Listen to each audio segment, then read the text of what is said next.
Ora si registrerà la conferenza. Of course, virtual is real, as we'll see today. So it is absolutely important getting able to distinguish and waiting for the first useful time to see you really in a town, Busto Arsizio, which has a lot to tell about knowledge and beauty, but also about fun. This virtual real meeting, thanks to Dr. Pellai, is the right occasion to learn how to do it for the students, but also for all of us too. So thank you very much and good work to everyone. Thank you. We are very grateful. Thank you for accepting all these invitations. Manuela, we would like you to stay with us for a long time. I don't know if it is possible for you, but you know, we should be happy. We want you to stay with us. So stay as soon as possible, more as possible, of course. Thank very much. Thank you. So we go back to Mr. Pellai. I don't know if he's online or not. I can't see him. Mrs. Fontana, would you like to tell me if he is online or not? Yes, he isn't online, but in a few minutes, I think it will be. In the meantime, I call him. Can I speak? Please. Yes, I wanted to go back to the theme of this afternoon because Mr. Pellai is going to speak about technology addiction and cyberbullying in particular. Of course, we know that bullying, cyberbullying is a kind of bullying over digital device and application, web site and social media. And cyberbullying has a strong influence on psychological life, with consequences like exclusion, solitude, the loss of self-consciousness, of course.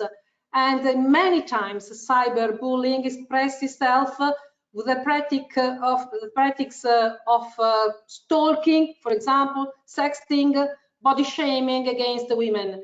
So it's a kind of cruelty against victims who are afraid and who live in shame, in isolation, of course. So we have to protect us and to protect other people from this kind of violence.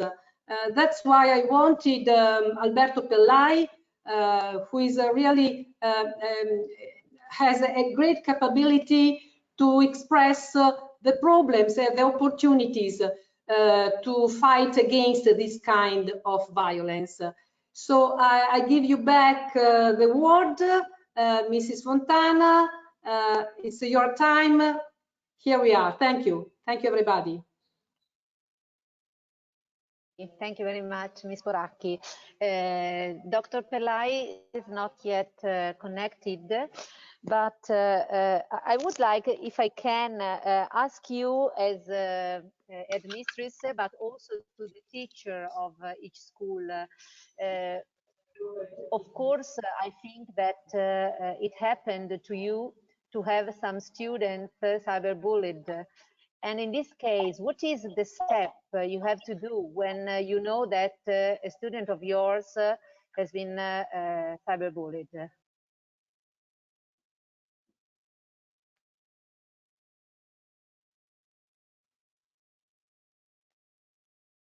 Emre, what do you like to speak about? We have many laws against bullying, and we have to go to the police every time we know something about it in our school. So there is a big problem we are working about, and of course the prevention is the most important thing. We think so, and we act in our schools, in Italian schools. I don't know in other schools. What do you say? For example, in Spain, in Turkey, what happens? Emre? Salvador? No one is speaking now? Daniela? as you said, we have some laws, especially in the latest year. This issue was addressed by our authorities. In school, we also have some regulations, and there is a counselor in each school. So we try to identify these cases and try to support them, either by individual counseling or by plenary activities with all the class, where we address this type of situation, and we discuss about the reasons, about what can we do, because it's very important to react even if you are not a victim but a witness of this kind of unfortunate situation. And because I can see my my colleague Anna. Anna, can you say some words about how we address cyberbullying in our school?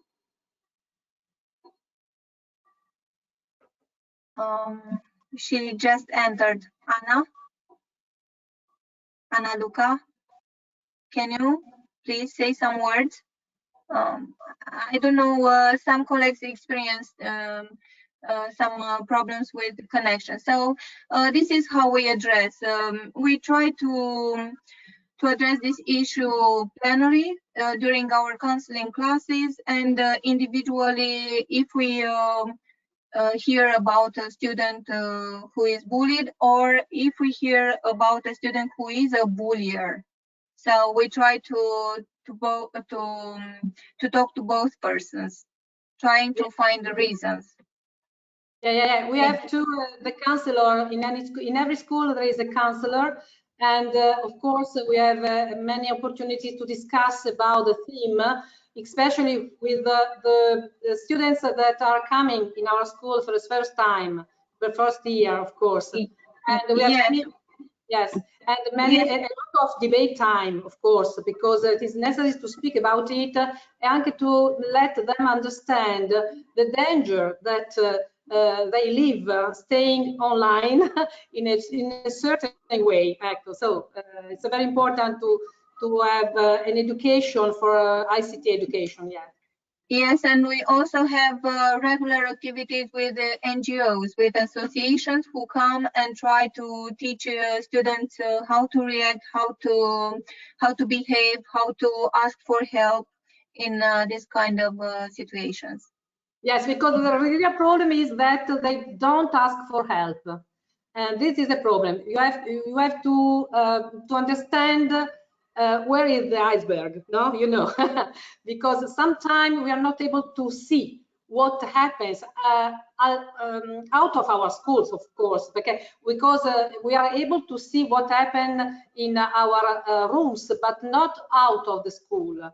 And many times cyberbullying happens with chats, WhatsApp, and so on, out of the school, of course. So it's very difficult to understand and to find the problem in our schools.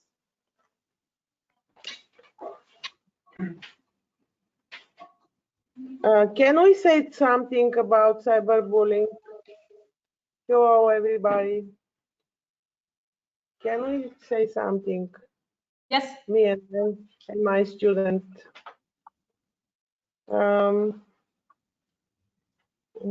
Okay, one moment, please. Bogumil, please. Okay, so bullying isn't often seen in our school because we try to prevent it as much as we can. And we have a school counselor who helps a lot. But if there's a situation, we always call the police. We always call the director of the school. We try to prevent it as much as we can, and I think we are good at it.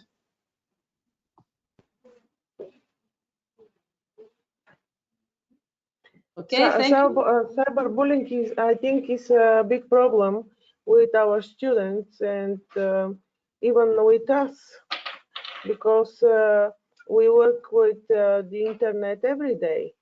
That's why I think this is a very big problem, dear colleague. and students. Okay. Yes, I would like to listen to from Turkey something. I don't know if Emre or some students. Yes. Yes, I can speak for the name of Turkish people, of course. And as I said before,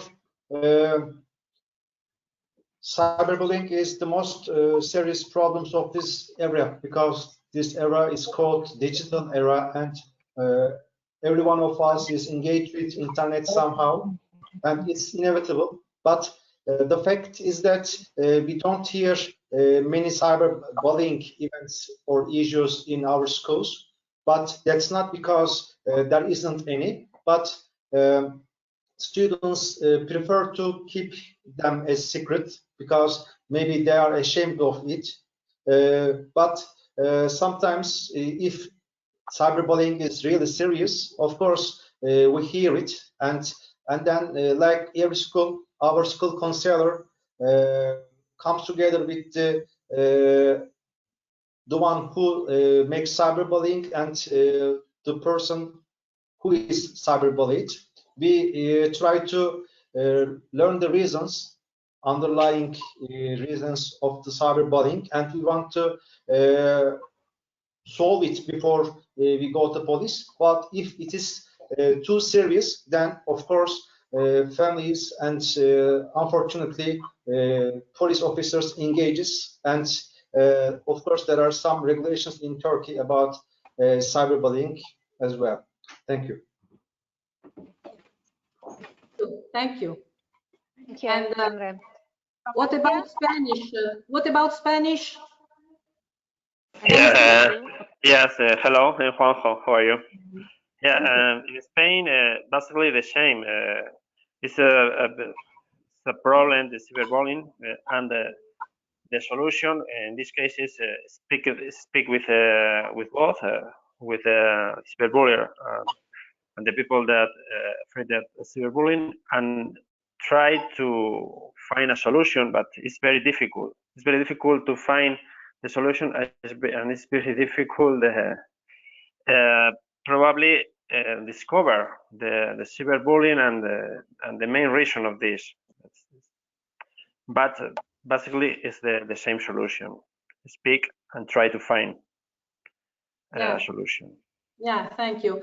So if there is anyone else who want to speak or not, because Mr. Pellai now is online, and if you want, we can start with his speech. But before it, it is possible to speak again because we heard something from Turkey, from Spain, from Bulgaria, and okay, maybe I can. Hello. I can say something about Latvia. Okay. We also have this problem in my country, and we have had some cases of cyberbullying at school, and then we involve support staff, parents, school administration, and we all together solve these problems.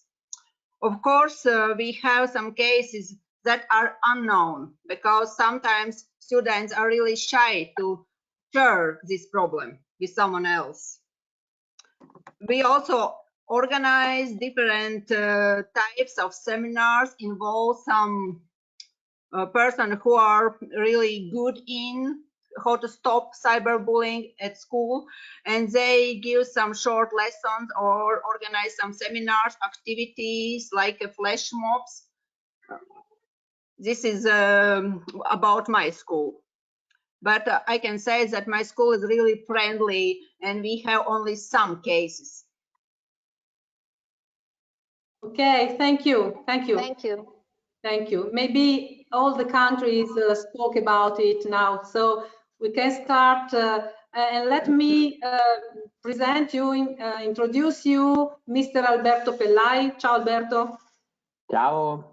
Ciao, ciao. Thank you, Mr. Pellai. I'm very happy to have this opportunity to listen to you, because you have many opportunities to understand the problem and to describe it and to find solution. So I can give you the word, but before of it, I would like Mrs. Fontana to introduce you in a better way than mine. Thank you. I listen to you. Thank you very much. Good afternoon, Mr. Pellai. So Mr. Pellai is a doctor, a developmental psychotherapist, and a PhD in public health and preventive medicine. He works as a researcher at the University in Milan, where he deals with health education prevention in developmental age. He has written and published several scientific papers and books, both for teachers and parents. His books have been translated into several languages, and you can find them translated also into Bulgarian, Romanian, Turkish, and Spanish. He has been invited speaker in national and international conferences. And if you are interested in reading more about him, you can read his profile in Facebook and Instagram. And now I would like to give him the floor. Please, Dr. Pellai, you are welcome and you can begin. Thank you very much. Good afternoon to all our friends. I'm very glad and pleased to be with you this afternoon. And I want to share with you some of what I know about cyberbullying, but especially something about what I know about our brain when we are living online. What does happen into our brains? And to do this, I will be using some slides, and I will be showing you some videos, short videos, that can be very helpful for you to share also these videos with your friends in your countries, because they have a lot of things teaching us why we must be very careful in what we do when we are online, and why we must be very caring for everybody when we are online. The first thing I want to tell you is that this is the question: do you know who you are and how does your brain works when you are online? Because this is the challenge. Very often in real life, we are people with a certain personality, with a with a behavior that is very careful for other people. We are very careful in selecting the words we use when we are in our classroom settings. But when we go into a social, we lose our self-control and we do many things that we didn't expect to be doing. I work as a child psychotherapist with many teens, pre-teens and teens. They come to me because parents have been called by the school directors of the school attended by their children, and their parents discovered that this son or this daughter has been doing something which is very, very dangerous for him or for somebody else. Sexting, cyberbullying, and very often this boy or this girl is crying when we are going through what has been happening online. And the most quoted sentence in our dialogue is, "I didn't want to be putting somebody else at risk. I didn't want to do anything dangerous or harmful for somebody else, but he or she did it." So why does this happen? Why, when we are online very often, we do something that actually we are not thinking about it. And very often we do something that go beyond our expectations or desire. This is how our brain is done. This is the work of evolution into our brain structure. The most ancient part of our brain is the reptilian brain. This is the part of our mind that protect us for survival. If something attack us very, very quickly, very, very fast, we react and we defend ourselves. So in the reptilian brain, you take care of your basic primary needs for survival. And the reptilian brain is not involved in our online life. We go into online with the two other sides of our brain. One is the limbic brain. Excuse me. The limbic brain is the emotional brain and is the part of our brain looking for pleasure, looking for fun, looking for instant gratification. This is a part of our brain that creates addiction to many different experiences. If you take drugs, the drug interact with your limbic brain, gives to your limbic brain instant gratification, and you keep on using it again and again. But you can create the same kind of reaction of your limbic brain if you play with your favorite video game, or if you enter into a porn website where you get excitement, a lot of instant gratification, and your emotional brain desire to go on and on with that experience. But we human beings have also the cognitive brain. This is the most important brain. This is the brain that we are reinforcing today with our prevention activity.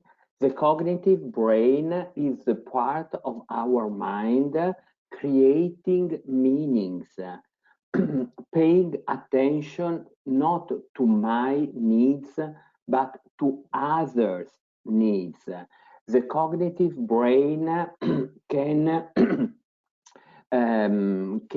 preview the consequences of our action and can prevent ourselves from doing something that can be dangerous or harmful to other people.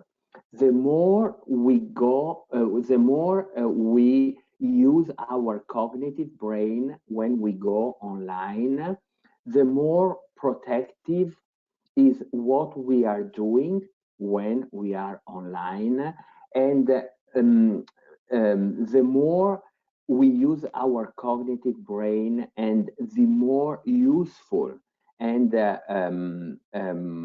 positive will be the use of online that we do when we connect with other people.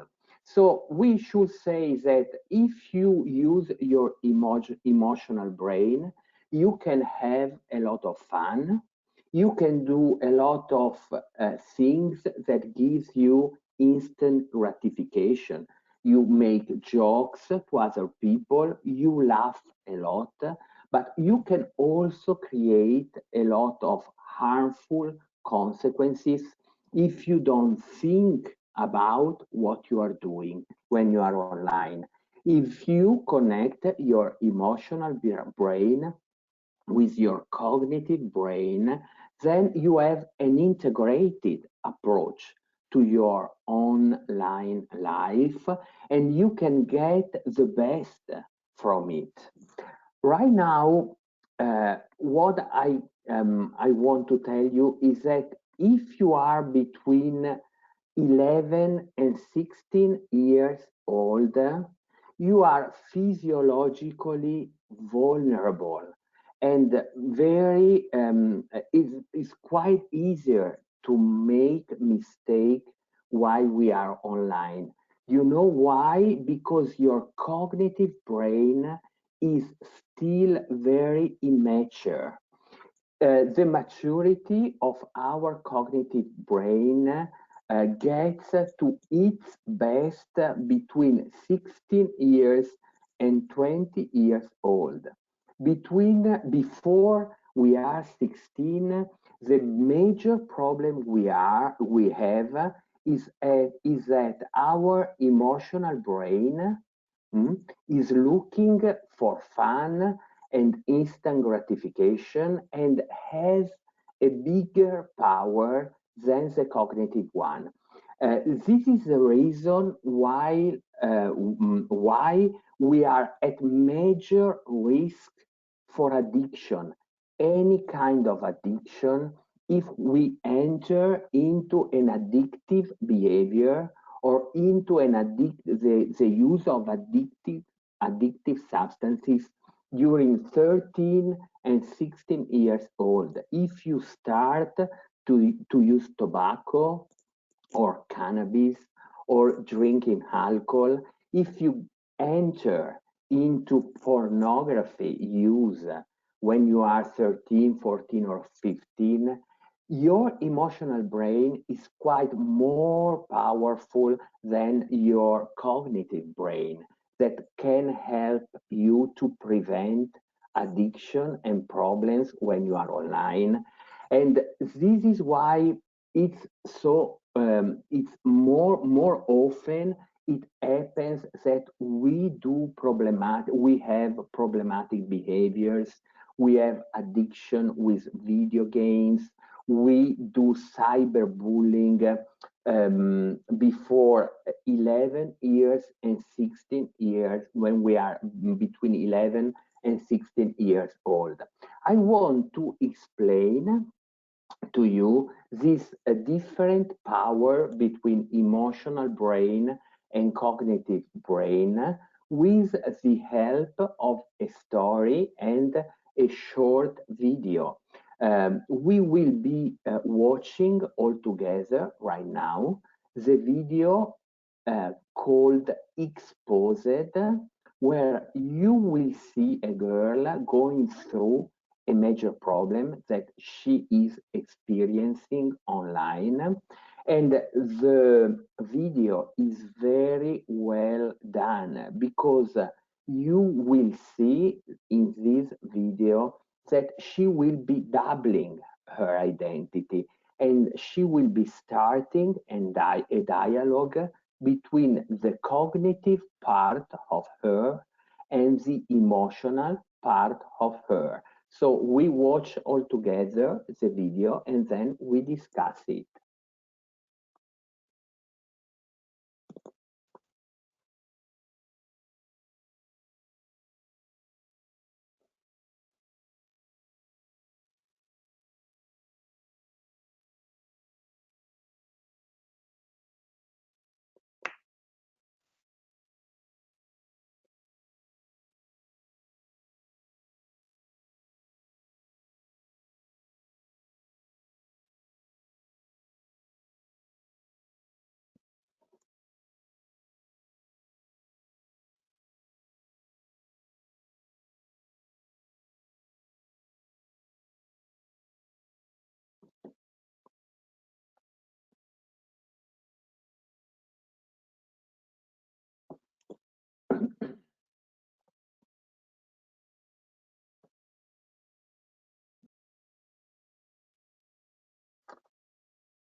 Doesn't it go through?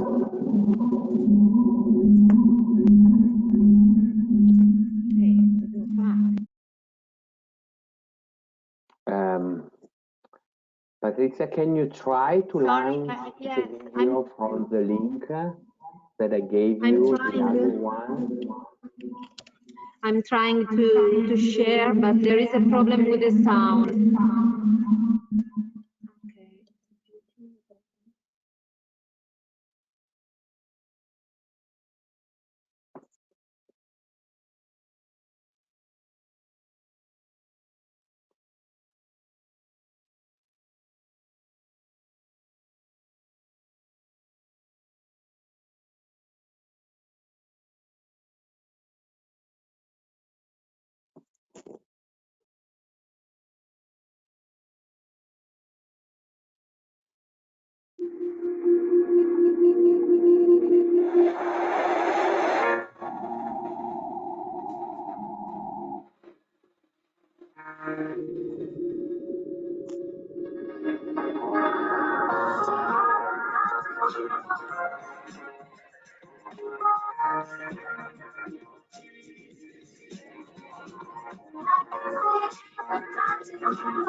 I believe we have a problem with the sound.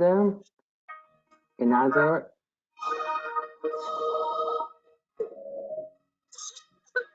What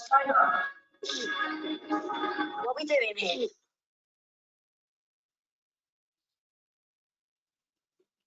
I'm done. Wait, look, can we just think about this? Everyone knows. You think I'm dirt. Even my mates won't talk to me. I just want to disappear. We can't run from it. We can try. It's a mess, yeah? It's not fair. What have I done wrong?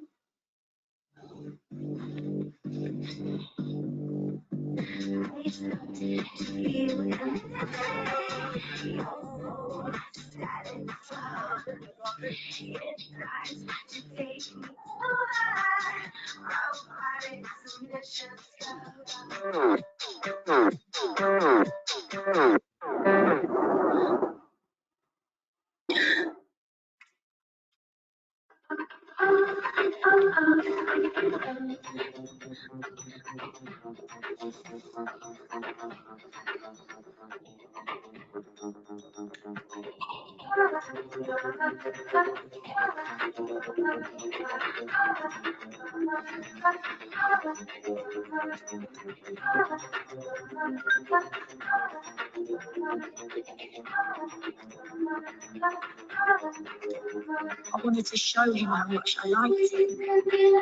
I wanted to do it. Why don't you take a picture of me?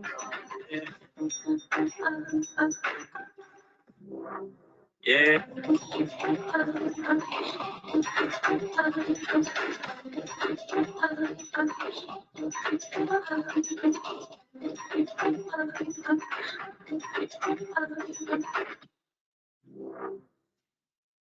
It was fun, all right? Yeah, fun and stupid. All I did was take a picture and send it to my boyfriend. What's wrong with that? 5 pictures. It was just between us. I wasn't starting something public. It's not my fault. But as soon as you hit that button, it's out of our control. You can't undo and you can't go back.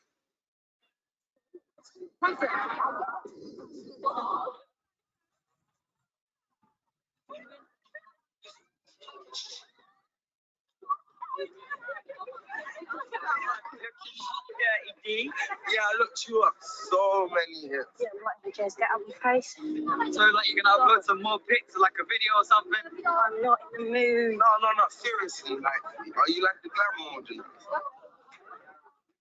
What are you talking about? Yeah, DM, we've been checking them shots out. Everybody has. What shots? Oh, she doesn't know yet.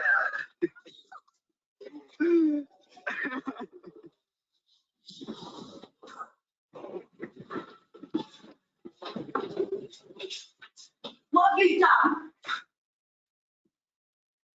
What, you think I did this? Who else said only went to you? No, just chill out, yeah? Chill out. Now, on my side, over 200 kids' side. Start talking. What happened? What? I sent him to jail. Why? I just wanted to. I wasn't thinking, Dee. Call him. Dee. Call him.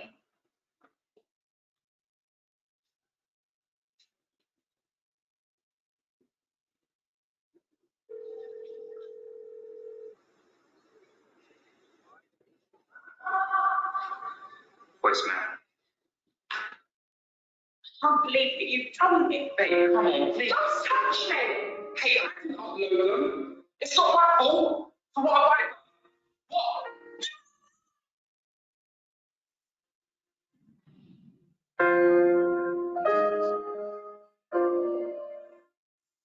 Someone uploaded the photos to a group called Dirty D. Now they're out there, online, for anyone to see.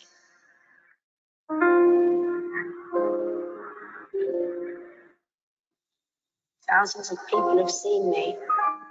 Every day I get texts asking me to do stuff. People won't leave me alone. People harassing me, telling me I'm dirt.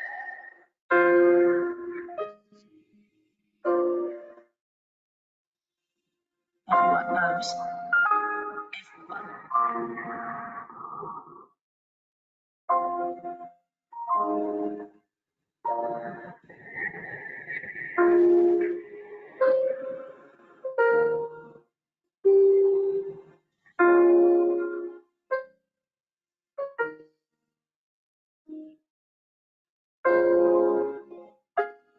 I'm not going back there. It's not going to stop. Everyone knows, you said it yourself. I can't undo. I can't go back. But we don't have to leave. We've got to think about the future. Future? What future? Work? University?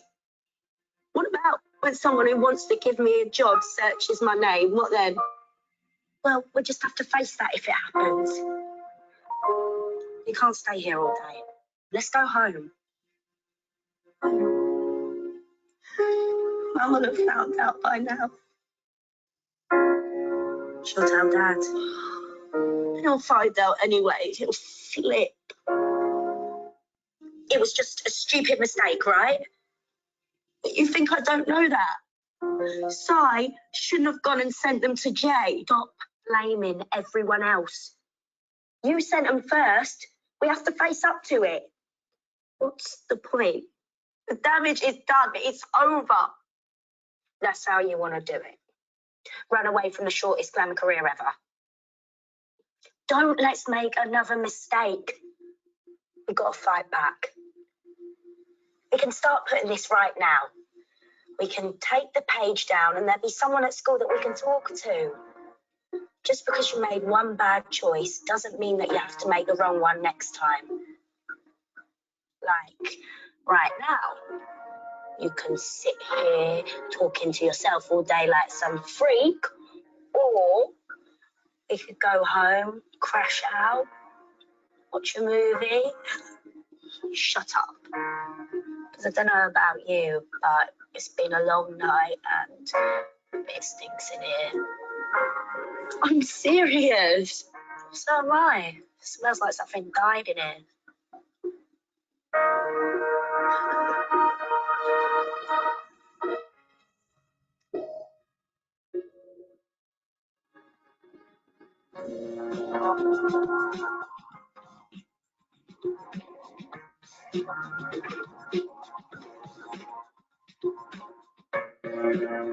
You've got to always think before you send or share. Think about how it will affect others and yourself. Remember, pictures you take and send may become public and permanent, and the police may get involved. There's always somewhere you can go for help and advice.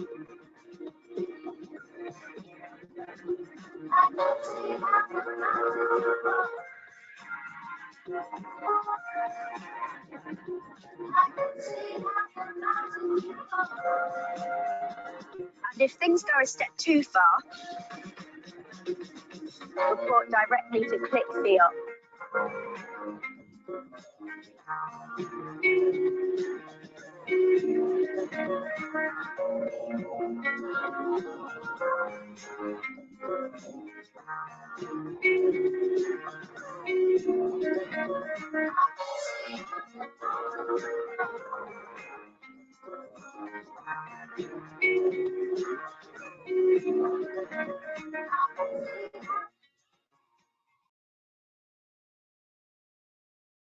Here we are again. I don't know if you were able to follow completely the story of this video. It's a very, very interesting story. We have a girl, she's in love with her boyfriend. She wants to do something which is very private, very intimate, very special for him. So she takes nude picture of her to send him. This is something which must be kept private. So how we call the action she does, that sexting, it's posting something dealing with sexuality, and very often we believe it's very private, very intimate, but as the story tells you, something that you put in your digital connection and that you can send to other people is no more and never private. Very often these very private images as the end of a love story can become the object of revenge porn, for example. This is not the case of this story because his boyfriend just didn't want to share the image of such a very nice girlfriend with his best friend, just to make him aware about how lucky he is to have as a companion such a very nice girl, but again they lose control of everything. And the third friend is uploading the picture of the girl in a platform, and she becomes to be seen by everybody. So inside this story we have sexting, then we have a sharing of private images, and then we have cyberbullying. When cyberbullying is in action, when she gets into school on Monday morning, and there she discovers that everybody is looking at her, watching at her pictures, and everybody's laughing, making of these photos a lot of laughing, like it is a joke. But if you watch her feelings, expressions, what she feels, what she thinks, she's very, very sad. She's very, very angry. She feels very, very alone, very isolated, very depressed, and she has lost control over her life, her body, her image. This is a crime. You must always consider that everything we do online with the pictures and images of somebody else without getting permission or being authorized under many different regulation of in many different countries, according to the laws of many different countries. This is a crime. And anyway, what is very interesting in this video is the dialogues you have between the two girls. They are just the same person, but one when she's talking about what she has been doing, it's the emotional brain that is talking. The emotional brain tells you to do a lot of things because they are very exciting and they are a lot of fun. Then there is the cognitive brain talking with the emotional brain, and he gives a lot of alerts, of alarms, and he wants to tell this girl, if you were using me before, you could have been preventing all this. So we have been using this story to help you understand what's going on in our mind when we are online. It's the way the online life involves us is very much based on our emotional brains, emotional reaction, more than our cognitive brain and cognitive reflection. I suggest you to watch this docu-film. It's called The Social Dilemma. I hope it can be available also in your country. It's a very, very interesting docu-film because it shows you how the online hooks on your emotional brain and is built to get in touch with your emotional brain and becoming it addicted to what's going on inside your screen. The whole system is based on the concept of selecting your emotional attention and getting your emotional attention always engaged in what you do when you are online. At the same time, when your online life is engaging your emotional attention, the whole system is disconnecting your cognitive brain. So you keep on doing things without thinking, because the more you get into the system with your emotional brain, the more you stay into the system and you do what the system wants you to do. So you lose control of your will, and this is why you are in danger, why you can do a lot of very risky things. And the social dilemma is very interesting because it gives you a major truth. Inside the online world, we are the product.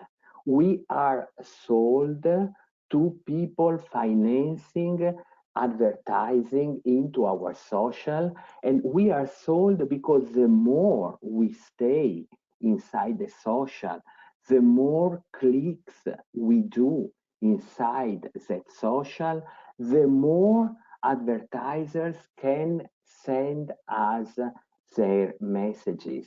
And it's very, very interesting because this docu-film gives you a lot of insight about how the whole system is built and why we are so vulnerable and losing our cognitive control when we are inside that system. Another very important concept about what happens to us when we are in online life is the concept of empathy. Empathy is a very important life skill because it allows us to share our feelings with other people and to feel what other people are feeling. If you are empathic with somebody, you can understand when he is sad. So you can, so you can comfort him. You can understand when somebody is full of fear, so you can protect him. You can understand when somebody is in a big rage, so you can control him or go away because you are in danger. He can attack you. And this is done with the skill of empathy. Empathy is based on special neurons we have in our brain, and they are called mirror neurons. Mirror neurons are beautiful because when you are in front of your friend and your friend is sad, these neurons are working, and at the same time, the same neurons inside your brain are working. At the same time, you are synchronized, you are synchronized, and you feel the same feeling. This is very important in real life because we use our mirror neurons to protect people from being emotionally abused. We respect them because we feel their sadness, their fear, their rage. To be able to be empathic, we must be present to other people. We must be in front of other people. We must watch other people into their eyes. And this does not happen when you are on a screen. I'm talking to many of you, but I don't see any of you right now. So maybe you are sleeping, maybe you are somewhere else, I don't know. But of course, if we were in the same room, I was talking to you, I was watching you, you were watching me, and I should have been able to get the feeling about what was happening inside our lesson. So we are in danger of cyberbullying when we are online because we don't have the other people in front of us. We don't watch them into their eyes. And so it's very much easier to do dangerous things. Never forget that the more we are in presence of other people, the more our mirror neurons are working, the more we become empathic. This is why we need to be involved in real life relationships.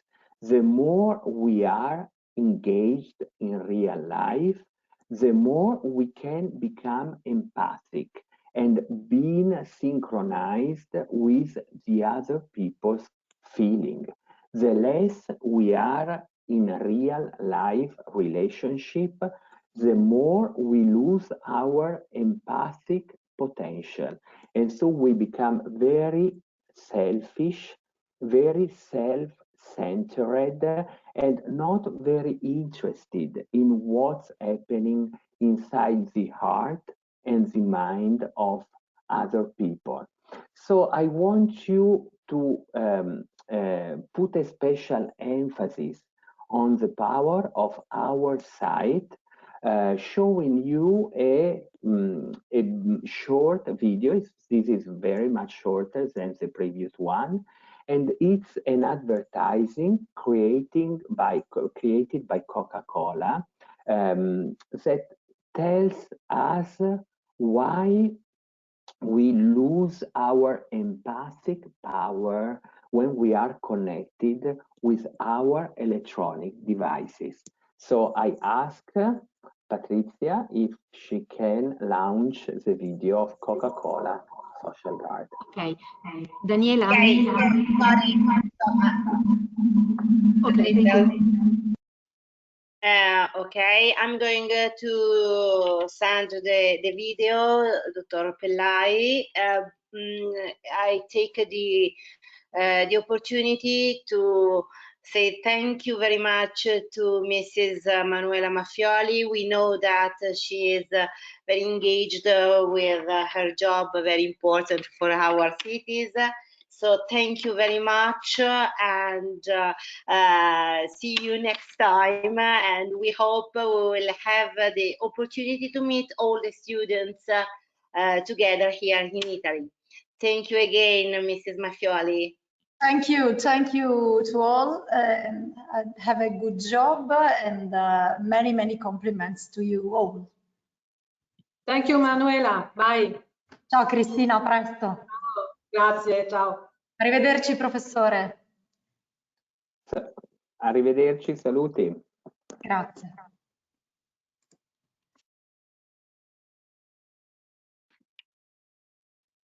Are you able to watch the video? Social media is great. It connects you to the world and the people you love.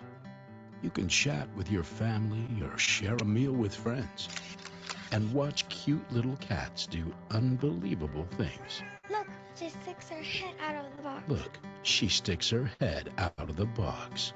But there are times when social media can get in the way of the real world. Remember that? It's the thing that happens when you run out of battery. That's why we've developed the Social Media Guard. It takes the social out of media and puts it back into your life. Let's see how it works.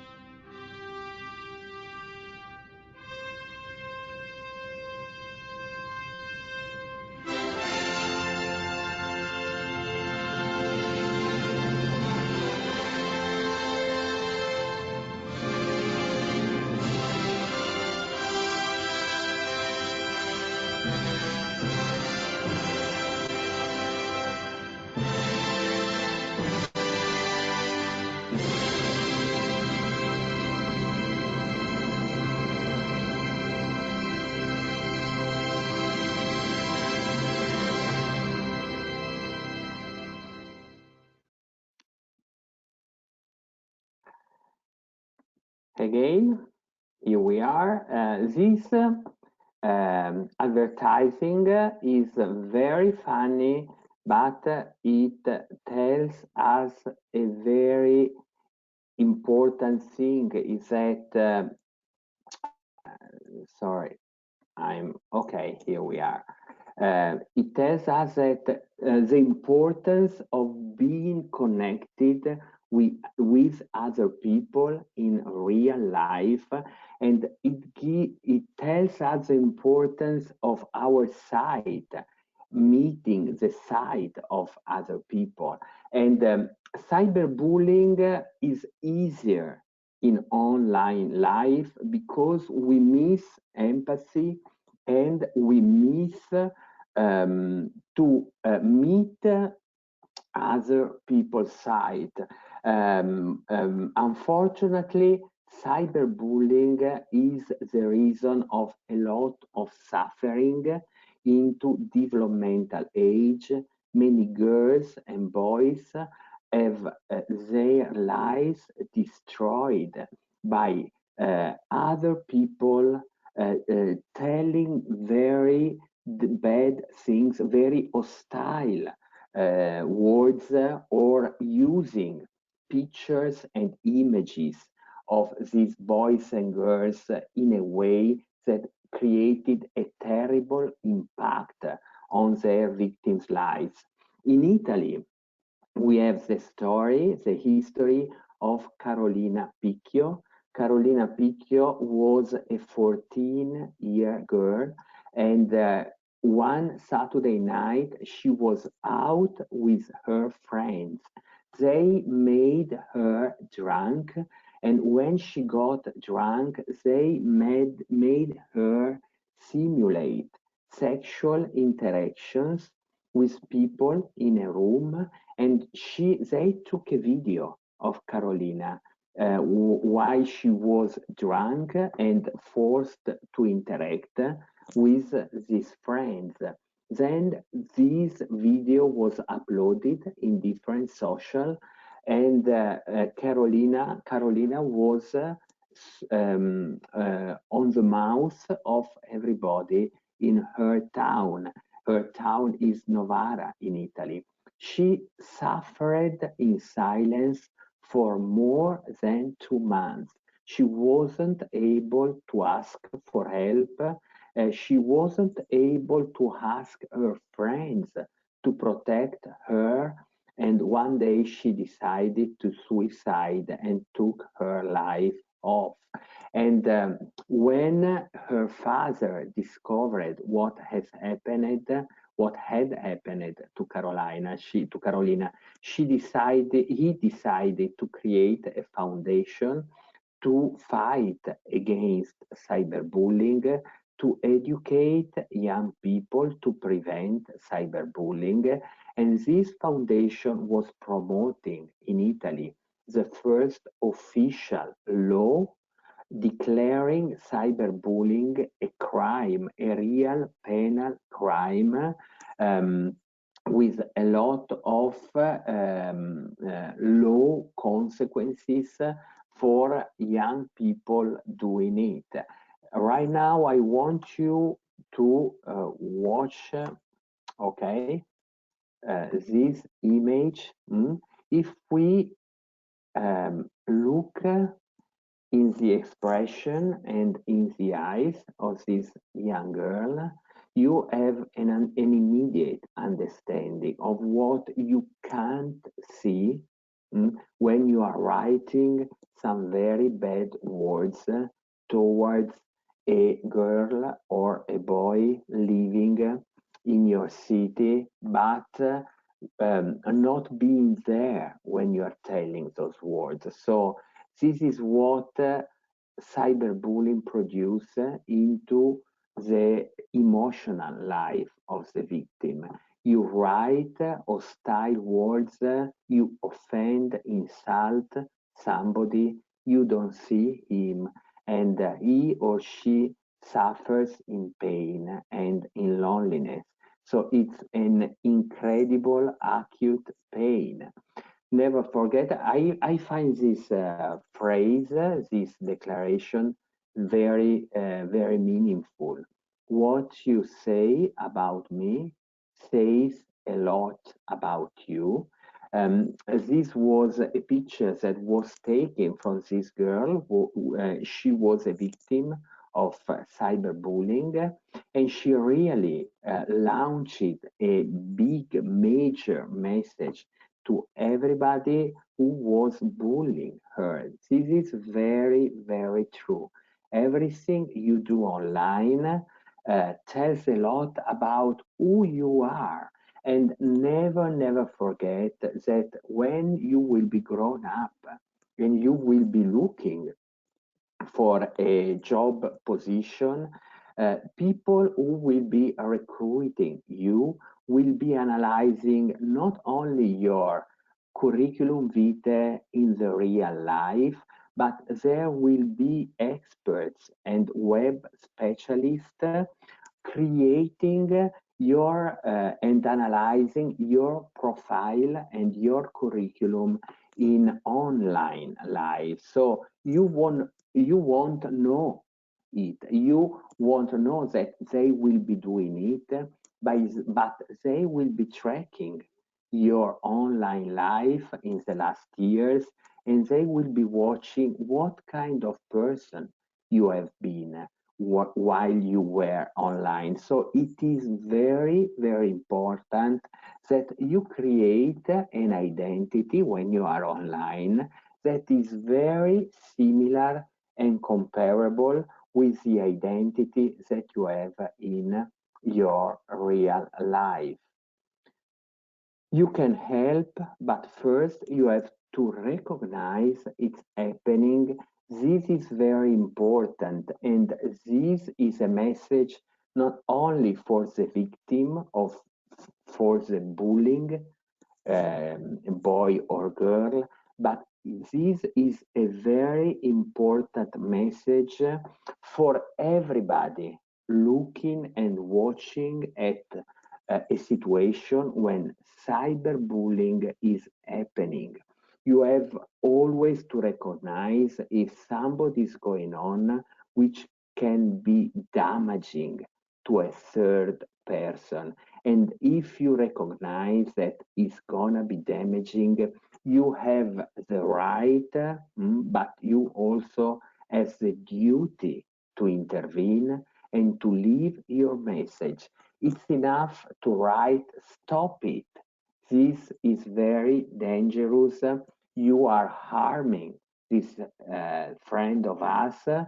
It's not a joke. Write this kind of sentence because it will change the flow of the words that other people could be writing after your intervention. So you must always think yourself not only as a victim or a bullying people.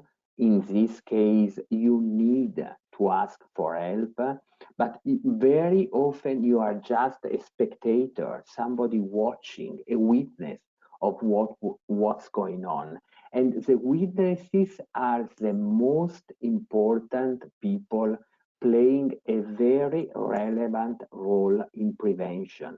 If we save people from cyberbullying, very often this is happening thanks to people witnessing, not harming people, not bullying people, but watching what bullying is doing to victims and putting a stop to that situation.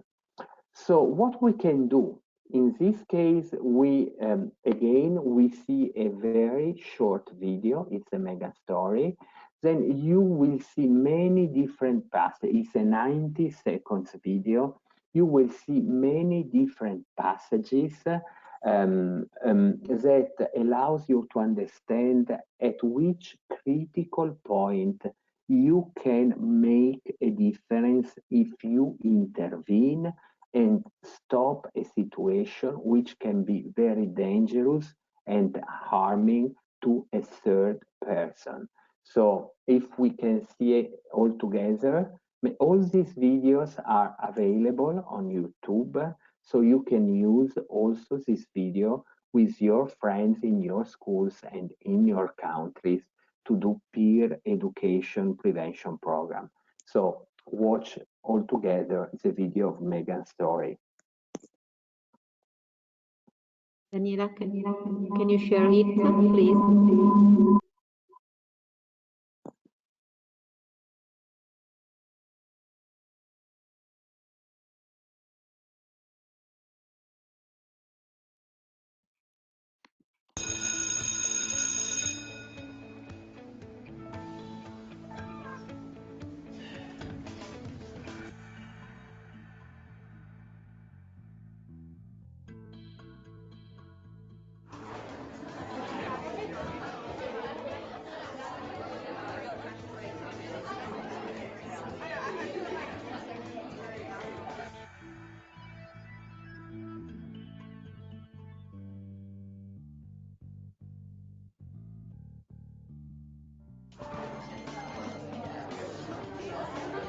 Hey, Megan. Nice. All right, quiet down.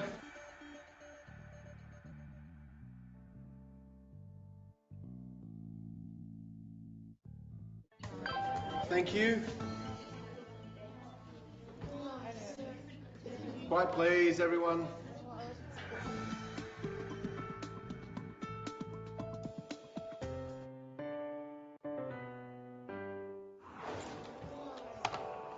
Shane Andrews. Yes. Emily Abbott. Here. Graham Carl. Yes.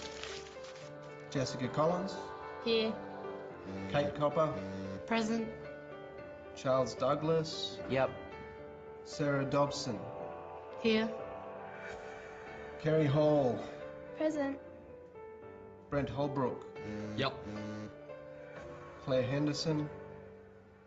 Yep. Regan Simpson. Yes. Megan Edgerton. Megan? Megan. Megan Edgerton. Megan.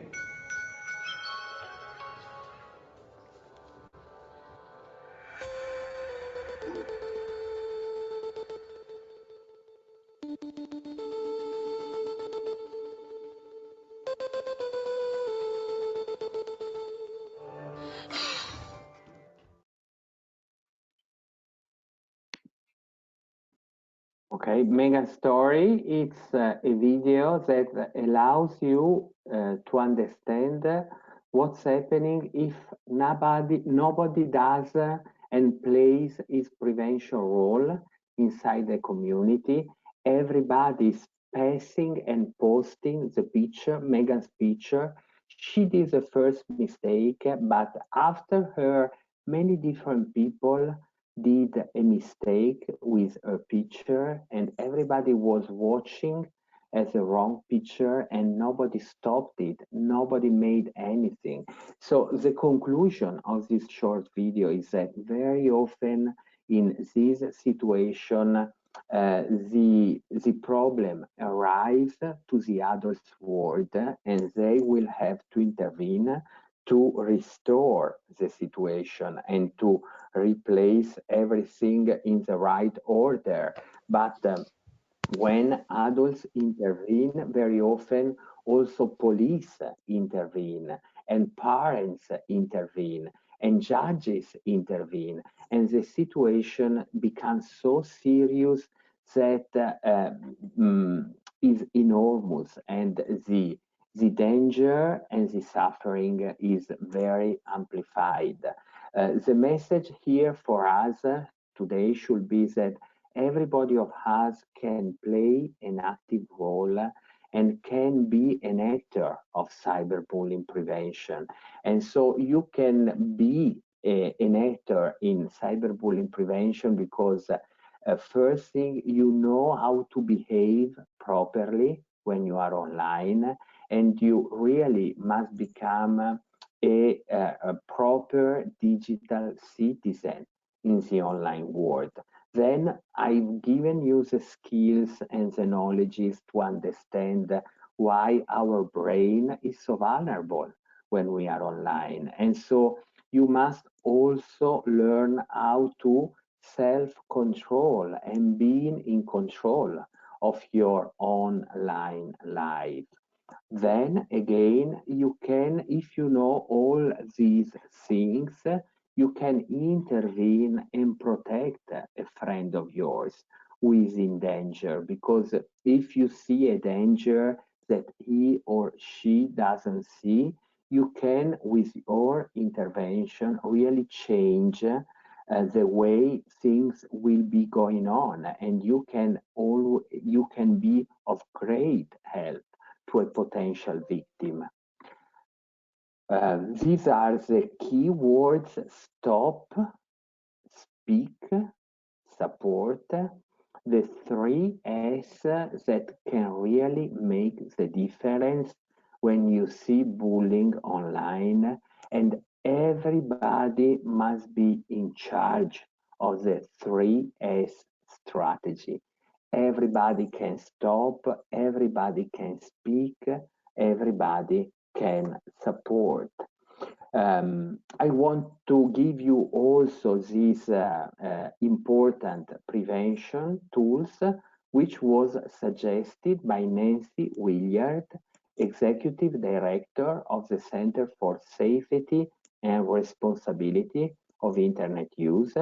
She has created 4 tests to prevent any kind of risk when you are posting something online. The weird test are the golden rule test. Before posting, ask yourself this question: how would you feel if somebody else does the same to you? Is gonna be posting the same thing you're posting about one of your friends? What if somebody else is doing this? We should be doing the same to you. The trusted adult test. What should a trusted adult, an adult you like and you trust, what he or she should think about what you are posting right now? What would your favorite teacher or would your sport trainer would think if he watches what you are posting right now? The third test is front page test. How would you feel if tomorrow your online posting is published in the first page of a national newspaper with your name on it? Are they gonna be celebrating your success, or this is gonna be uh, dangerous for you, telling something bad about what you have been doing? Very often, cyber bull boys and girls get into the front page of their local newspapers because they have done something that has become a news in the media, and they have really their reputation very much damaged and ruined by this. So the front page test tells you, but are you sure that if a journalist watches what you are doing right now in the online and wants to write an article about your doing, the articles will depict you in a positive way, and the real world test is, I believe, is the most important. Would you be doing the same in the real world? Would you be doing the same if you are not online but with your friend in front of you? Would you be writing? Would you be telling him what you are writing? Would you be showing him the image you are posting right now? So if what you are doing passes all the four Williard tests, you are sure that what you are publishing online is not a problem and it's gonna be okay for everybody. If one of these tests is not passed by what you are doing online, so think before you post, because you or somebody else could be having a problem. In your countries, maybe you don't know something which is very popular right now in Italy, and you can find it very easily in the web. If you search in Google the manifesto of non-hostile communication, which was created by Parole Ostili Association, you will find a document created with 10 major preventive principles that are very, very important to be discussed in the classroom setting with your friends, because they give you 10 very important advice, helping you to select the words you use when you are talking about other people in the online and in a social. So this is a manifesto. In Italy, it's used to run many interesting prevention programs. And I suggest you to look for this manifesto. There are versions in many different foreign countries. You find the English version of this manifesto if you just write the manifesto of non-hostile communication, and this can be a wonderful tool for your prevention program. We are done. We are over the take-home message. Now that you know our brain works while we are so vulnerable when you are online, is think before you post. And as a final message, I want you to show the last video of my presentation which has been created just with this message: think before you post. Very often we are becoming victims of ourselves when we are online, because we are doing plenty of things without thinking of the consequences of what we are doing. So the last video reinforces this message with all of you. If we can watch the video together.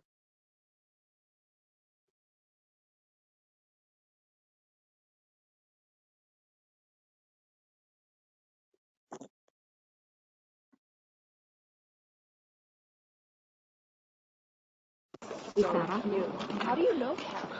Come on, Donovan, do it like I taught you. Love the new tattoo, Sarah.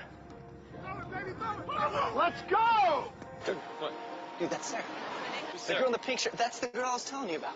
Oh, that's Sarah? Theater 2 on your left. Hey, Sarah. What color underwear today?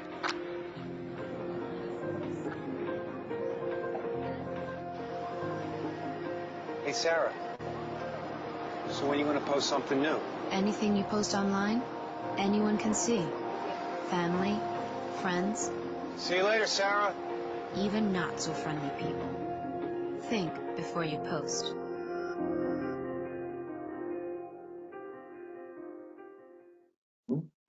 This is my final message. Every problem you will be facing online, it will be the consequence of something you did without thinking about it. So think before you post, and if we think all together, if we think before we post, we can prevent all kinds of problems when we are online. And I'm glad to having shared with you this information. I hope they have been useful, and I hope that one day we will be able to have a lesson like this in presence and not only online and virtual. Thank you, Dr. Pellai. Very interesting, very well expressed with a clear language for everyone, and very interesting. If you have time, may I speak, please? Okay, yes, please.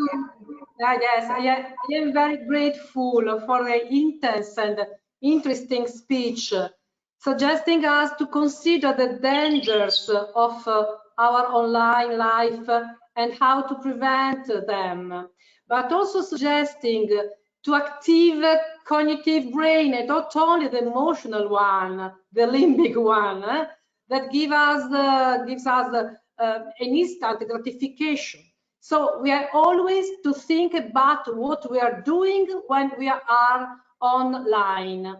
And of course, emotional life is important too, but we have to express in many other ways. And living nature, living beauty, as we would like to suggest you tomorrow in the afternoon with our project, national project about nature and mind ecological style of life, way of life. So remember that the most important connection is the empathic one. I think that this is the most important we have to recall after this afternoon. So thank you, Alberto. Thank you all for your presence. Bye. Thank you. Thank you very much. Thank you, Ms. Boracchi. I would like to ask Dr. Pellai if some students can ask you some questions. Yes, I'm available if there is some question. I will be glad to answer. Is there anyone who wants to ask anything to Dr. Pellai? Yes, we have. I have a question. Okay, please. Yours shows girls, so I want to ask if in a certain way it is more dangerous bullying for girls than boys. What we know about at-risk behaviors online is that girls are more exposed to sexual cyberbullying and to body shame cyberbullying. This is very female oriented, and we have a major evidence of this kind of problems. While if we look at what's going on with boys, very often cyberbullying targeting boys is not about body shaming, but very often it's about sexual orientation. And the other major problem with boys is that they are producing a lot of cyberbullying of other people just because they like to joke. They are, in some way, they are more vulnerable to become cyber bulls, while girls are more vulnerable to be included in the victims role. Victimization is dealing a lot with body shaming and with sexual blaming. Thanks. Other questions? I have one question too. Why those who are harassed online are afraid to say what they have suffered? Because when you are in shame, shame is a very powerful emotion that fills you with fear of you have fear of the consequences. What can happen if I try to stop the bullying I'm victim of? Will I be victimized more? Will other people will be victimizing me if I speak up? And very, very often victims have never been confronted with a prevention message. They do not know with whom they can talk about what's happening. Think of Carolina Picchio. She preferred to suicide herself because the whole community was against her, was bullying her. And she had not the courage to speak up with her parents because she was afraid that when parents saw the video where she was victimized, they believed that she was responsible for that video and not the victim in that video. So she felt without any kind of escape direction. She felt alone and desperate. In prevention, it's very, very important that every school gives to students the message that there are adults you can talk to when you feel trapped and feel of shame. And if you talk with these adults, they will be able to help you in the proper way, and they will protect you, and they will be reinforcing you, and there won't be negative consequences for you. And it's very important that all students know that we can talk to an adult also if we are not the victims, but we want to help a victim. We can refer to an adult responsible for the bullying prevention project, and we can tell this adult what's going on and why we think that the victim needs to be protected. Thank you for your answer. Any other questions? I have a question as well. In the latest years, we see a lot of measures taken by authorities, also programs by associations and NGOs. And despite all of these efforts, we see a higher number of victims of cyberbullying. What are the reasons behind this? What do you think? The reason is because we enter into our online lives always earlier. When you are 9 or 10 years old, you already have your personal smartphone and you feel powerful and you are free to do whatever you want with your smartphone. But as we as we discussed before, the younger you are, the more immature your cognitive brain is. And if protection comes from the action of your cognitive brain, and your cognitive brain is very immature, and you are doing everything with your emotional brain because you are so young, and so you are not reflecting a lot about what you are doing, we have this major growth of cyberbullying and problems in the online life, because life becomes every year more intense and more precautious at a very early age. And the people having an online life is growing year by year, including always an increasing number of very young children. They are very unexperienced, they are very immature, and they are doing a lot of problems.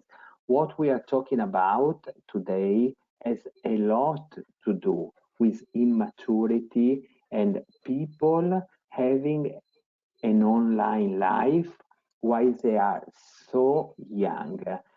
I mean, they are not expert in real life and they move into a virtual life without knowing the rules, without having the skills. Thank you very much. So could the education be the key in the future? I didn't get the answer. Thank you for the answer, and I want to continue with: can be education? Can it be the key? Could it be the key? Absolutely yes, and in fact, many countries right now are suggesting that digital education, bullying prevention must be included in the mandatory school curriculum at all levels of schools. And every kid must learn prevention rules and must be trained in having the basic knowledge, a very good knowledge about how to conduct his life in the virtual world. Thank you very much. There is a European recommendation in Next Generation program too about education, ICT education in schools in all Europe. Thank you. Mr. Pellai, we know that lots of students nowadays suffer from anorexia, eating problems, depression. Can we say that these problems are connected, can be the results of cyberbullying? And can we say that cyberbullying is the illness of this century all over the world? What do you think? I suggest you to read a beautiful book written by Jean Twenge. The book is called iGen, where I stands for high device, iPhone, iPad, the generation with an iPhone or an iPad, a tablet in her hands. What Jean Twenge did was researching about what has been happening to teenagers in the last 30 years. And she concluded that the teens of the last 5 years, of this last 5 years, of the last generation, the nowadays teens are the most unhappy, the most depressed, because they are growing into a virtual world, creating virtual relationship, and they are missing a lot of real life relationship. So the very major danger is not cyberbullying making teens so unhappy or depressed, but is the lack of real life relationships, according to the word of Jean Twenge. Twenge says that relationship is the most important protective factor when you are growing up. You must be relational, and in virtual life you are social, but not relational. And this is why you feel, just consider the program you are into.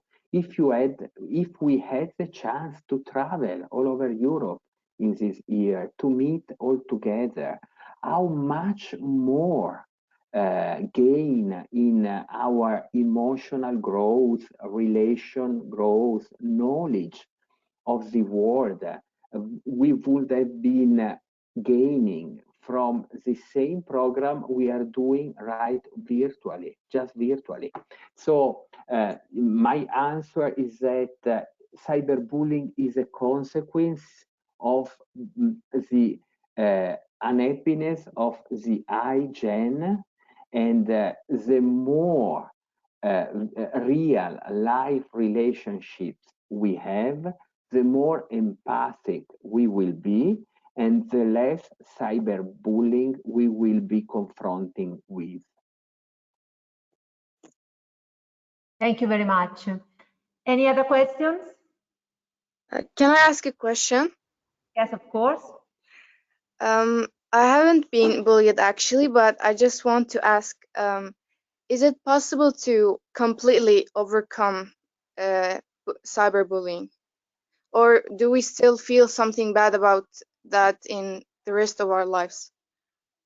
We know that we can overcome all traumatic experiences in our lives, and this is also my work as a psychotherapist. I can tell you that if you suffer from something traumatic that you have been experiencing during your infancy or adolescence, you can always ask for help, and your psychotherapist will offer you trauma-focused therapy that will help you overcome the bad experience you have been living. But very, very often, it's not necessary a psychotherapy if you are living a life where you find your place in the world, and you discover your resilience and your skills to cope with adverse experiences you have been going through. And very often, what we know, research tells us that the victims of bullying are flourishing when they are in their adulthood, and they are suffering much less than the suffering which is present in the bull's life. So the bulls will be having a very bad life, a worse life than the lives of the victims. Very often victims, once adults, they use the experience they have been going through to become very beautiful people. If you know Mika, the singer, known all over Europe, and you check his personal history, you will be discovering that he was a victim, a major victim of bullying, but then he put all his bullying experience into his artistic career, and he was able to become an incredibly talented artist. Thank you. Thank you very much. Other questions? No? Okay. Please.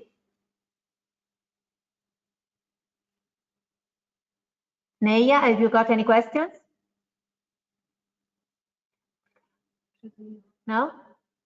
So if you haven't any question to ask Mr. Pellai, I would thank him again with an applause.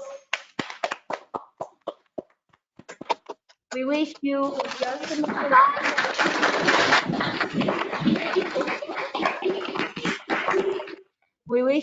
success, even if you have you are already a successful doctor, as I know. And we thank you and hope, as you have already told, we hope to see you, to meet you, not by means of a screen, but personally. Thank you very much, Mr. Pellai. Thank you very much to everybody. Grazie. And I really, ciao a tutti, and I really suggest you to use in your life the sentence by the great Mahatma Gandhi: be yourself, the change you want to see in your life. Bye-bye to everybody. Grazie, ciao. Grazie. Ciao. Ciao Alberto. Grazie. Ciao.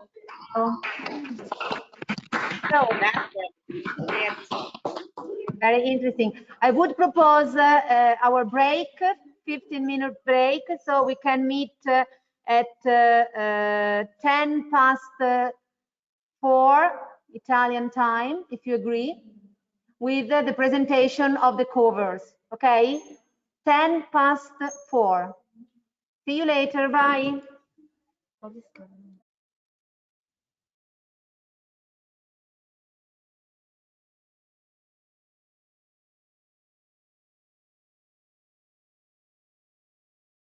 And hi, are you going to show something during the break, or can I show the a sort of slide as you like? I don't know. We would like to, please. Are you going to show something? Yes, what? My slide, your presentation, your movie.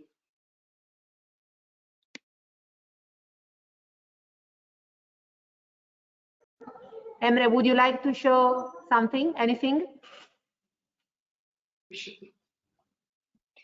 Mi ha detto yes please Patrizia, mostro io la slide giusto per avere un break, ok? Ciao. Va bene, ok.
Okay, hi. 4:10.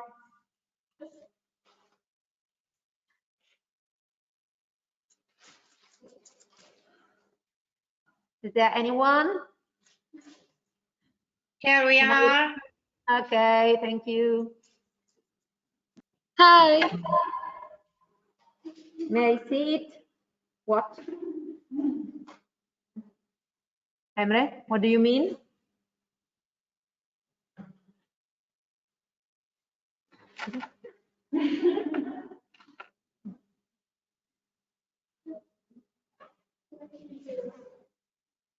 Okay. I hope everybody who is presenting the cover of his country, her country, please take the camera on. It's interesting to see, to watch your face when you are talking. Thank you.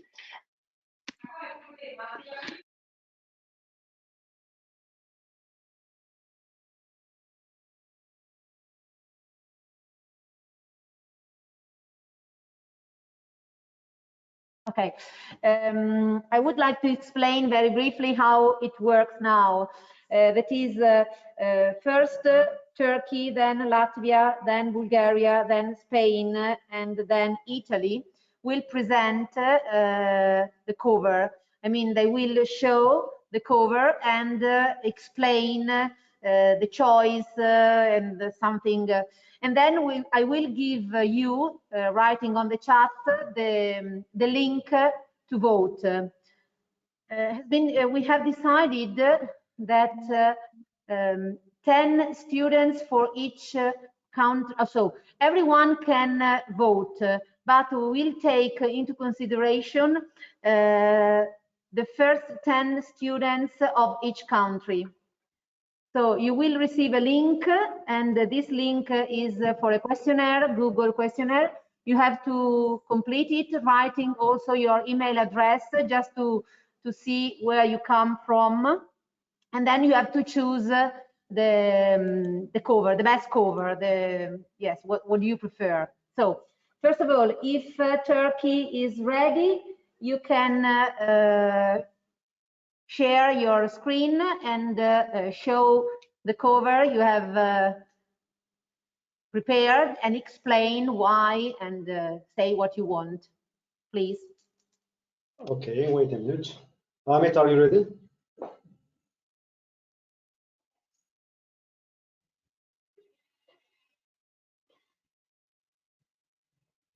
Are you ready, Ahmet, your microphone is closed. Please open it. Yes. Are you ready, Emre? Yes. I am ready, but okay, Ahmet, are you ready? Yes. Yes, I'm getting ready. I'm going to check it out twice because I don't want any affairs while doing my presentation. Is my voice clear? Yes, it is. Okay, then. Wait a second.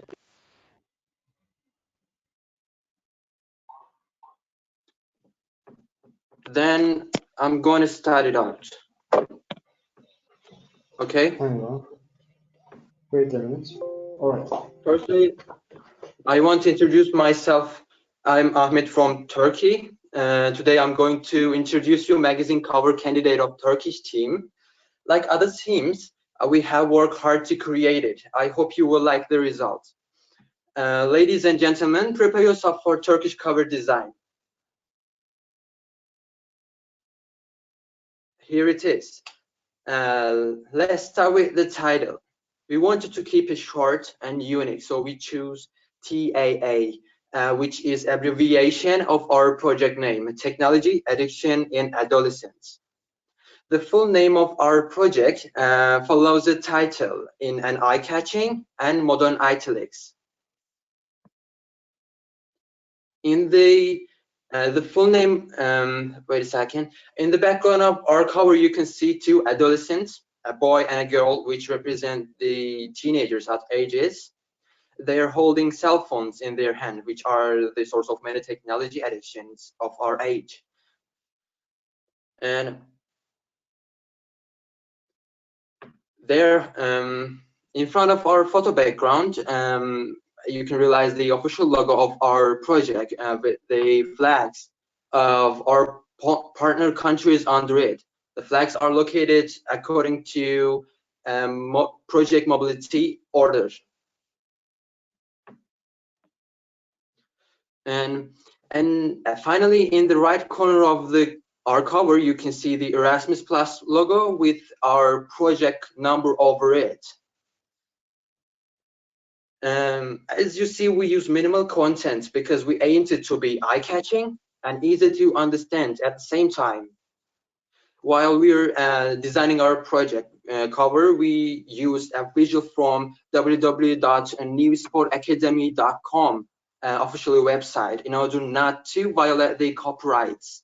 We apply for official permission, then we use it. I want to finish my presentation with a famous saying. Ethos says technology makes us slaves, but the difference between a technology addict and a slave is the fact that a real slave is fully aware that he is not free. Thank you for listening to me carefully. Let the best design win. Thank you. Oh, I nearly forgot to say, just to clarify our circumstances, our cover design is not a template from internet. It's made from scratch by hand, and the whole cover design belongs to Turkish cover design group personally. So before evaluating it, take it into that consideration. Thank you for listening to me carefully. Best design win again. Thank you. So the next team is Latvia. Okay? Right? Yes, please. Yes, hold on. Can you see my camera? Hello? Okay. All right. Can you see the screen now?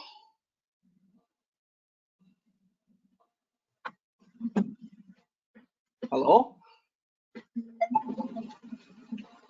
Yes, we can see the screen. Can everybody see the screen? Okay, thank you. All right. Okay, so hello. My name is Mikhail or Michael, just to make it a little bit simpler, so it's easy to remember. And basically, this is our version of this magazine cover. So I'm gonna play the role of the teller, and the one who actually did the magazine cover, who drew it, was Alina. So this is all hand drawn, and as you can clearly see, there's the title, Technology, Addiction, and Adolescents. There's the title. On top you can see the EU flag and also the name of the project, Erasmus Plus, and it's all said by this giant megaphone that is basically speaking Erasmus Plus. In the middle you can see one giant tech that contains everything, basically computer, video games, studying, talking with people, music. Basically this whole giant tech is the main reason that can cause a giant addiction, and basically people will get attached with more if there's like this giant tech, and around it is just a big sign that says no, say no to this technology. And also you can see on the right side, on the bottom right side, there's people just watching YouTube or just also talking, and you can see the clock that is ticking very fast, and it basically means that people spend a lot of time by wasting their time, basically. So, because if you like watch YouTube, you basically just waste your time. You could do anything else, like go outside, take a nice walk, talk with friends in real life, but because of technology, people seem to forget about it, and they just spend more time in front of their electronic devices. So basically, in conclusion, I just want to say that the whole meaning is just say no to technology and just go outside and have a nice walk. And yeah, technology just kind of can become the downfall of humanity. Yeah, thank you for listening. Thank you for your attention. Thank you.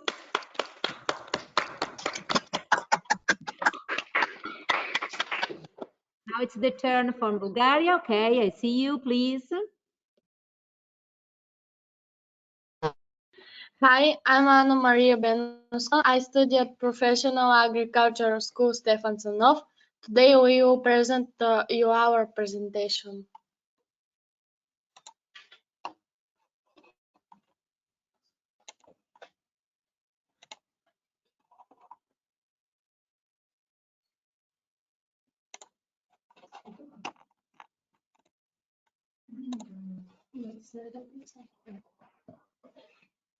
Covers magazine.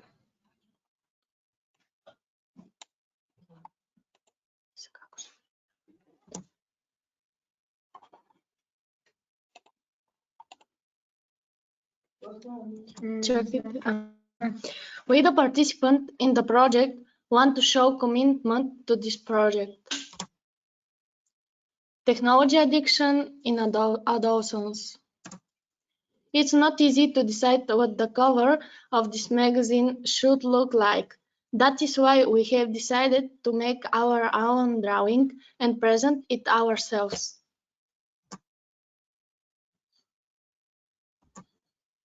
Our teachers were our jury. We got acquainted with the work of the project so far. Many interesting proposals were received.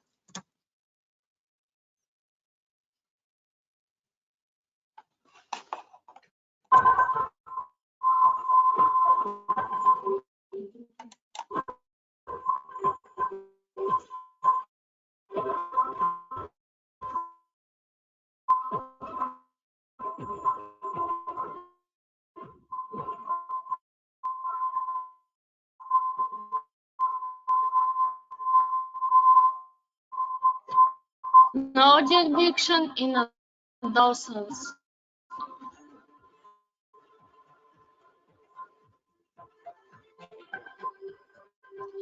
The students were given the task to draw a picture to serve as a cover for a magazine presenting your project.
Yes.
Is it all from you, Bulgarian? Because we had some problems in listening what you were saying. Everything? We have no idea what is going on because we can't hear this presentation. But what is happened, I have no idea.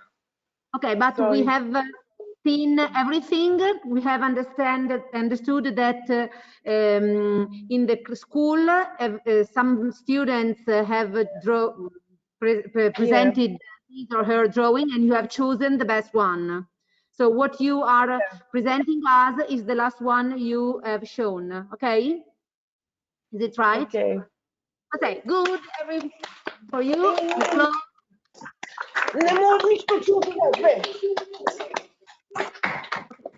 And now it's Spain's turn. Juan Jose Fernandez. Okay, you are here. Good. Please. Hello. Well, we have a problem because today we have no students because they are in practice times and they have a problem with the connection. And I'm going to speak about the cover. Hello, everybody. Welcome to the presentation of our new magazine. We have just realized the first issue. In the magazine, we are going to see the influence of the inappropriate use of technology in our adolescents. Already on the cover, we see how our beloved teenagers on a sunny day with a very good temperature, gathered in a quiet place where they could interact with each other, make plans, play, or simply enjoy a conversation, they do nothing of this. So what are they doing? Each one is isolated, even if they have their friends by their side, since they are only aware of their mobile device, whether to play, chat, enter social networks, or even game ball. What a pity. The worst of all are the consequences. Deep down, they are alone, isolated, full of insecurities, and wishing a wonderful time after the technological addiction. On the cover of our magazine, we find the following articles. Main technological addiction in adolescents, how to identify technological addictions in adolescents, and how to prevent these addictions. This is going to be the subject of our first issue. How to now identify and prevent these addictions. Through the study of addiction, we will get to know how to treat it and, most importantly, prevent addiction in the future. From the writing of our new magazine, we hope that this topic is of interest to you. Participate with us in the improvement of the magazine, and together we deepen in the technological addictions of adolescents to achieve a better present and future of the society in general and adolescents in particular.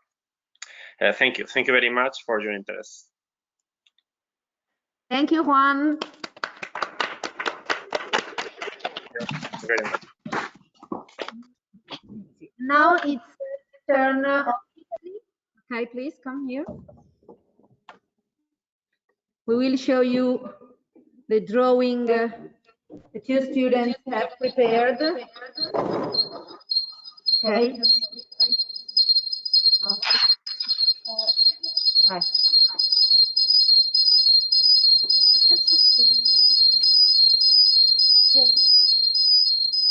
Vai, da lì parlate. Okay.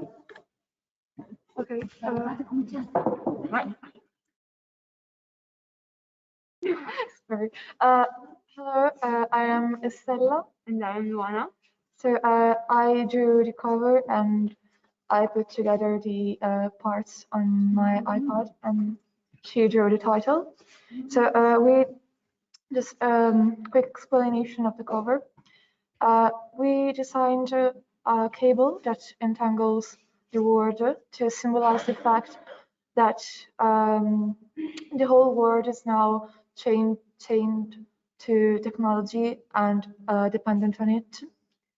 The cable is the cables are arranged so that they do not cover the European continent. To recall the Erasmus project, according to which we shouldn't be addicted to technology. Also, the cable is connected to a mobile phone, which as well as symbolizing all technology, is also the device that teenagers generally use the most. That would be all. Thank you.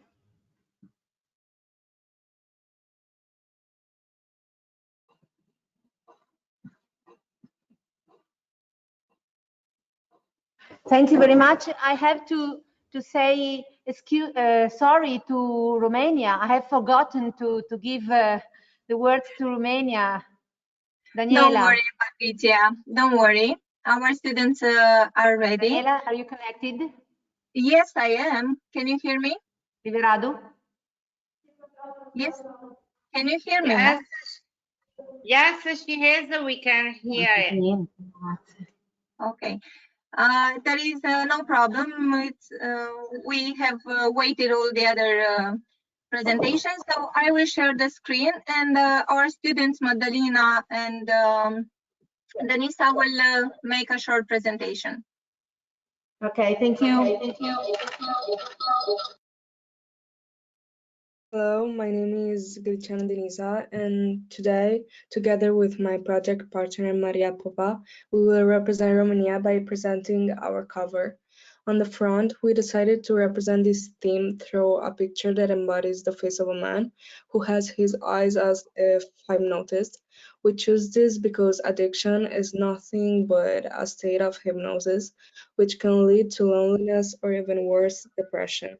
On the same side, we put the mandatory elements, this being represented by the project title, Erasmus Plus logo, and project code. It has a title that shows the target group of the project and the issue addressed through it.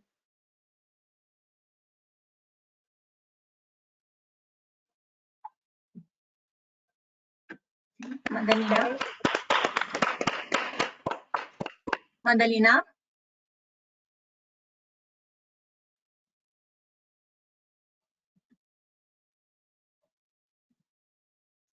I think she has some issues, the other student. Madalina, are you?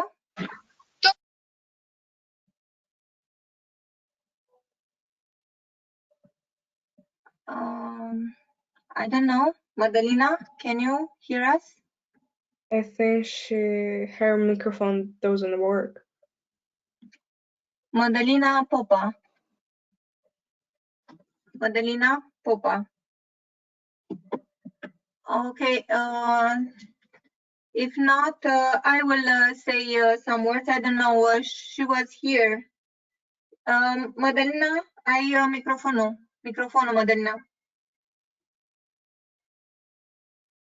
She just wrote me she has some issues. I will continue. As you can see, the students used all the compulsory elements, so the logo of the project and also the logo of the program Erasmus.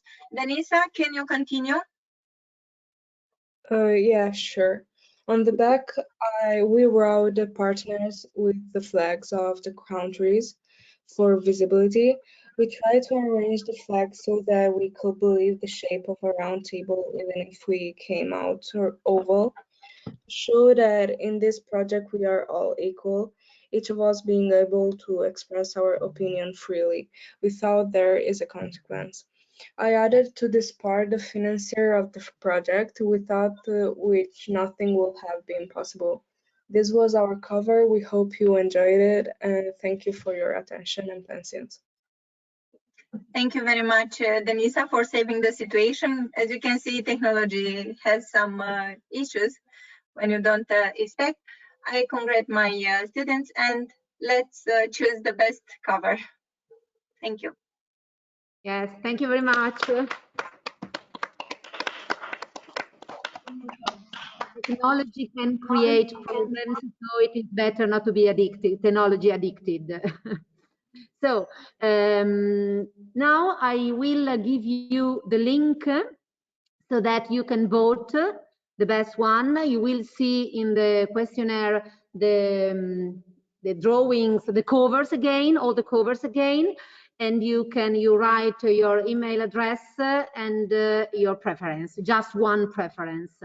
It's 36 past 4 o'clock. I would say that we have 1 hour time to vote, even if I think that in a couple of minutes everyone will have voted his favorite cover.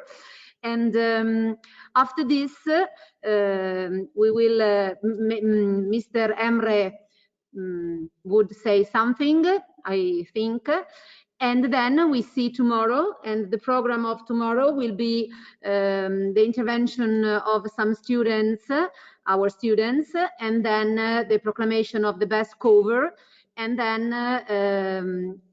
some words by every teacher of the Erasmus project, Erasmus team.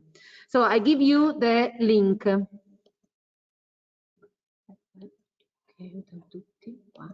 Okay.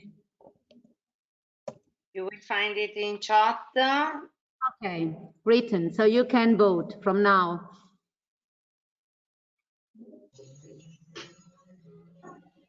Bye, bye, bye.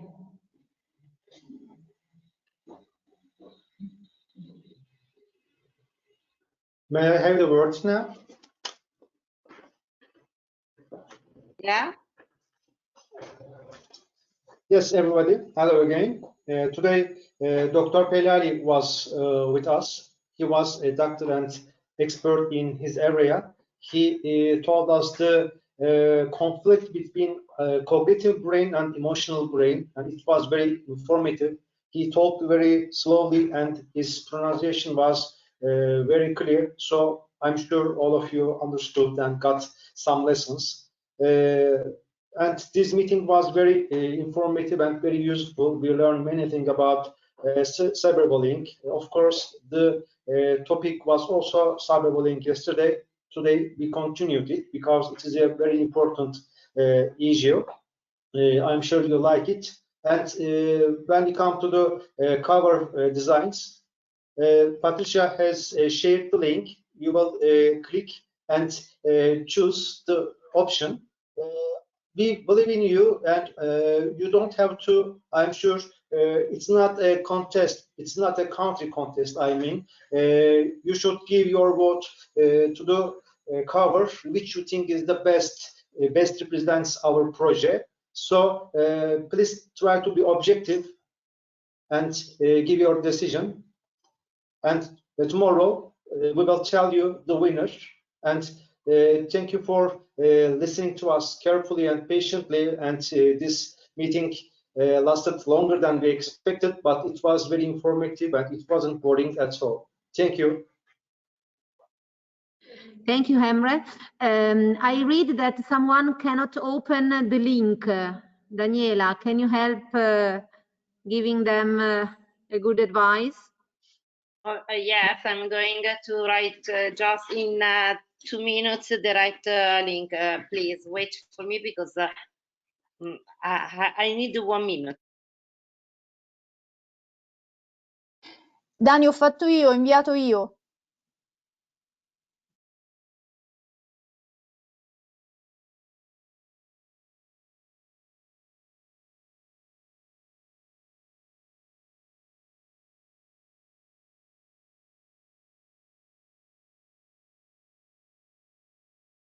Does it work, the last one? Can you check it, please? Ma Daniela, il primo era sbagliato, perché i nostri sono riusciti a entrare. I will explain you why it doesn't work for the external. Okay. But shall our students vote again? No.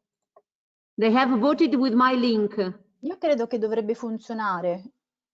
Cioè, scusami, io appena l'ho dato, le ragazze che sono qui hanno votato e sono riuscite a votare dal mio link, che è diverso da quello che hai messo tu adesso. Okay. Ma devono votare un'altra volta? No. No. Chi non riusciva ad accedere adesso può utilizzare questo link. Ah, ok. È sempre lo stesso. Andate ora. È solo un modo per raggiungerlo. Ah, ok, perfetto. Grazie. So I would say goodbye, everyone. You have 1 hour time to vote. See you tomorrow at 2 o'clock Italian time. Okay. Fra un'ora chiudo le votazioni, giusto Patrizia? Cosa di un'oretta? Sì, fai fino alle 5. Okay. Va bene. 5, 5 e quarto. Ok. Thank you very much. Bye. Thank you. Bye. Okay. Bye. Thank you. Bye. Thank you. Bye. Ora si registrerà la conferenza. Bye. Bye. Bye.